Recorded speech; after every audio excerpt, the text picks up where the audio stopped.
Allez, on se chauffe. Aujourd'hui, on fait un thème un peu différent, 2 bouteilles seulement. On a décidé de vous présenter 2 régions face à face. D'un côté, la Napa et de l'autre, Bordeaux. J'habite aux États-Unis, donc j'ai eu l'occasion de goûter des vins américains que j'ai trouvé assez séduisants sur l'âge. Et je me suis dit que c'était une bonne occasion de comparer 2 bouteilles sur des grands millésimes qui sont du coup relativement intéressantes. Tu nous parles un peu de ton choix de vin? Alors, moi j'ai choisi un Brane-Cantenac 83 parce que 1983 est une année qui n'a pas grande réputation à Bordeaux, mais à Margaux, ça a été une année très réussie. D'ailleurs, Margaux 83 est une des bouteilles qui cote le plus, Palmer 83 aussi, apparemment de très grands vins qui dépassent tous les autres sur ce millésime.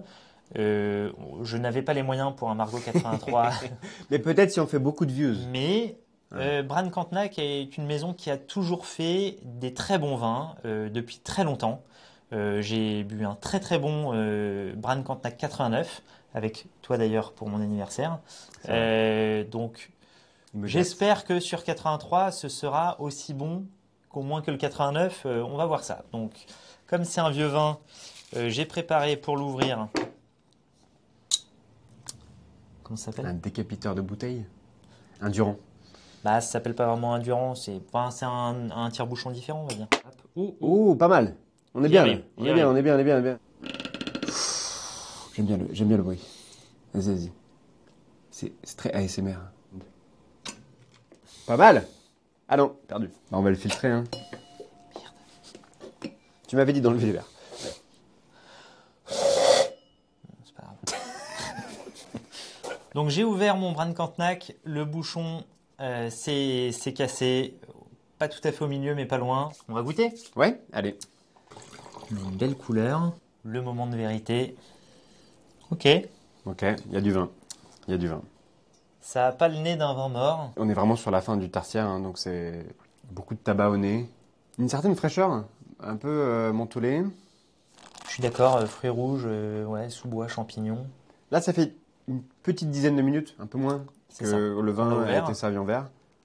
Et il y a une vraie évolution. On est sur... Les tanins commencent à s'amoindrir en bouche, ça s'équilibre. Et je retrouve l'aromatique qu'on a au nez beaucoup plus en bouche. Qu'est-ce que t'en penses? Bah, je vais le goûter, écoute. Moi j'ai un vin qui est quand même très acide. Il y a une acidité un peu forte. C'est pas super équilibré. Non. Les tanins sont quand même fins. C'est bien fait. Mhm. C'est un vin qui est bien fait.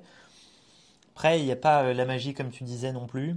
On retrouve l'aromatique, mais moi je suis plus sur les petits fruits rouges justement, un peu ce côté groseille qui revient Ah, beaucoup en c'est bouche. rigolo, ouais, j'avais la groseille au nez et je l'ai aussi en bouche. Et c'est ce côté, je pense que c'est l'acidité du vin qui fait qu'on a ces Ouais, ouais. aromatiques Il y a une fruits vraie rouges. acidité Plus, qui est pas dérangeante, mais voilà. Est-ce que c'est typique de... Parce que moi, les vieux Bordeaux que j'ai bu, c'était rarement ces aromatiques-là. Surtout sur des Bordeaux qui Non. ont plutôt 40 ans, quoi. C'est assez rare, non? Enfin, je veux dire, c'est pas quelque chose qu'on va trouver dans tous les vins non plus. Non, c'est pas typique. Tous les autres vieux Bordeaux que j'ai pu boire étaient quand même plus classiques, Ouais, on va donc dire. tabac, Ah ouais, ouais, tabac, champignons, ouais, sous-bois, du cuir parfois. ouais, beaucoup de cuir. Là, c'est vrai qu'on est encore sur des fruits rouges. Il y a ce tertiaire, mais pas tant que ça. Ouais, je suis d'accord. Et franchement, y a rien de mauvais dans le vin. Non, c'est joli. Et ça, à l'aveugle, je l'aurais vraiment pris pour un Bourgogne. Ouais, ça, et Ça les fait vieux vins, très c'est Bourgogne. très difficile. Les vieux vins, c'est très difficile. Si tu devais noter ça sur 100, on serait où? 88? Ah, je suis en dessous, pour une fois. Ouais, Je suis plutôt... pour une fois. Toujours en dessous, mec. toujours Tu en notes dessous. toujours moins bien que moi. Enfin, plus dur que moi. Ouais, je te note plus dur. Moi, je suis à 83, 84 points, c'est bien. Ouais, t'as raison. Il n'y a pas de magie. Voilà. Je sais pas bien noter. 85? Ok, vin suivant, Napa? Allez, c'est parti. C'est parti. Pour parler un peu du vin une seconde, Dun Vineyards, c'est un domaine de la Napa Valley qui produit ses vins à Howell Mountain. Donc, c'est des vins qui vont être un peu plus frais parce qu'il y a un peu plus d'altitude. C'est des climats qui sont un Ok. peu plus cléments parce qu'il peut faire très, très, très chaud dans la Napa et en Californie pendant l'été. Historiquement, c'est des vins qui sont relativement cotés. Là, on est sur le deuxième vin. D'accord? Donc, on n'est pas sur le Howell Mountain pur et dur. C'est un vin qui est un mélange de leurs raisins de vignes un peu plus jeunes et de raisins de la Napa sur le sol qui est du négoce. Ça reste des bouteilles qui sont relativement prises aux États-Unis et surtout dans l'année 97. Alors dans l'année 97, c'est l'année de la décennie dans les années 90 dans la Napa, surtout pour le Cabernet. C'est une année où les vins étaient incroyablement denses, équilibrés et en l'occurrence dans le cas de Dunn, relativement peu d'alcool. Donc on va voir ce que ça peut donner sur un profil après quelques décennies d'attente. Ce que ça peut donner.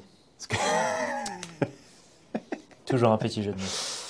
Ok, on l'a pas senti, on va le sentir ensemble. T'es prêt? Je suis prêt. Déjà, sur la couleur, on peut quand même dire qu'on est beaucoup plus foncé. Bah là aussi, on a des fruits plus noirs, on a des fruits noirs, on a du tabac. Alors, on n'est pas du tout sur un nez tertiaire, hein, mais genre Non. pas du tout. On est vraiment sur un nez. Il y a peut-être. On sent pas l'évolution. Non. Tu me le donnes juste au nez comme ça, sans me montrer la bouteille. Je peux partir sur un vin assez jeune. Ouais. Ok, goûtons. T'en penses quoi du coup?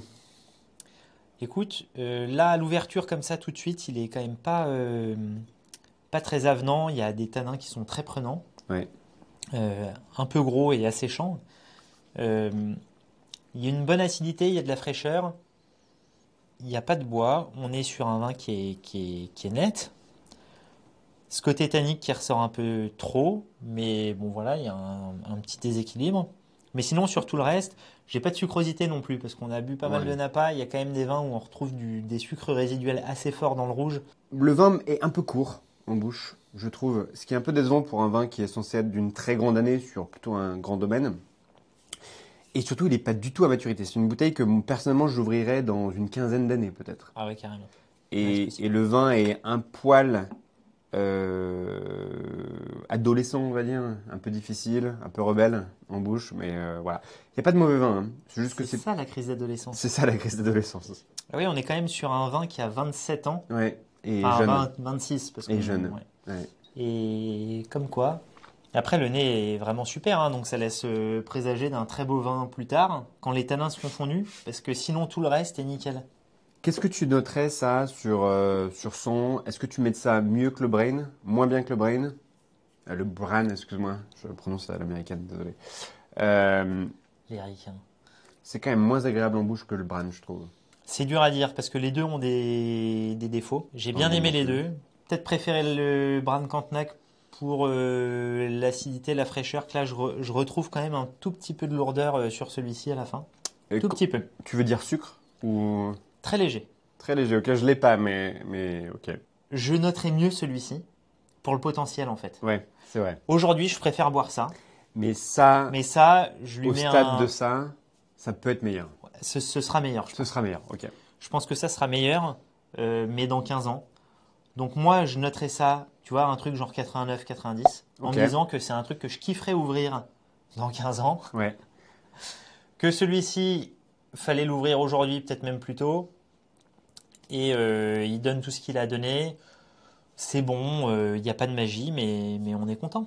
Et de mon côté, je suis de plus en plus séduit par le côté griotte et acidité. Et comme tu disais, en fait, c'est juste que je pense que si tu me le sers à l'aveugle, le Bran, et que tu me dis que c'est un Bourgogne, je trouve le vin fantastique. Et c'est là où la perception, je pense savoir ce que c'est à la bouteille, avoir une certaine attente de ce qu'on veut voir en bouche. Alors que de la même manière, ici, je suis un peu plus déçu parce que j'ai bu pas mal de vins de Napa des années 90, notamment de 97. C'est une année qui est exceptionnelle et je trouve que le vin est encore tellement jeune et pas prêt à boire. Ouais. Et je suis d'accord avec toi, je mettrais 87, 88 peut-être pour le Dunn en espérant qu'il ait un bon potentiel. Ouais, voilà, en espérant qu'il ait un bon potentiel. Ok, super. Est-ce que tu veux parler du rapport qualité-prix des vins un petit peu rapidement? Combien on a payé pour Bran? Intéressant. Aux États-Unis, le marché n'est pas du tout le même qu'en France. Moi, j'ai réussi à trouver cette bouteille qui avait un niveau très correct. J'ai pas pu le montrer, mais vous le verrez peut-être, ceux qui ont fait attention sur la vidéo au début. Il était vraiment juste en bas du goulot.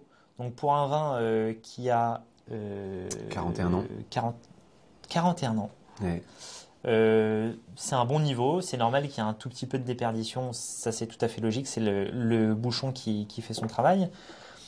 J'avais payé ça une centaine d'euros aux enchères, donc Je m'étais fié au niveau en me disant que la conservation ne devait pas être trop mauvaise. Après, il fallait qu'il y ait un bon bouchon. On a eu plutôt de la chance. Et toi, tu as... Moi, je suis un tout petit peu en dessous de 200 $ avec les frais, donc tout inclus. C'est beaucoup plus cher. Après, les vins américains, globalement, sont Ouais. plus chers que les Bordeaux. Je pense que le rapport qualité-prix de Napa est toujours moins bon que celui de Bordeaux. Donc, on a voulu faire cette vidéo pour vous présenter deux vins de belles années sur leur appellation. Je précise bien, puisque 83, c'est bon, a priori Camargo. Attention. On espère que cette vidéo elle vous a plu. Évidemment, n'hésitez pas à la liker si elle vous a plu. Mettez-nous des commentaires, on sera content. Moi, j'essaierai de vous dire ce que j'en ai pensé 1 heure après, pendant mon déjeuner. Et puis, merci de nous avoir regardés. Merci à tous et à la semaine prochaine. À la semaine prochaine. Mois prochain. Semaine prochaine. On en fait pas mal là. Si on en fait 2 de plus, ça fera 6. Semaine, 5, ouais. mec. 1 par semaine. Mec, j'ai un plan qui est ouf. Pendant 3 jours, on fait que boire du vin. Et on filme 11 vidéos. J'aurais tout préparé. Des vins de l'Amérique du Sud, des vins de France, des vins des États-Unis.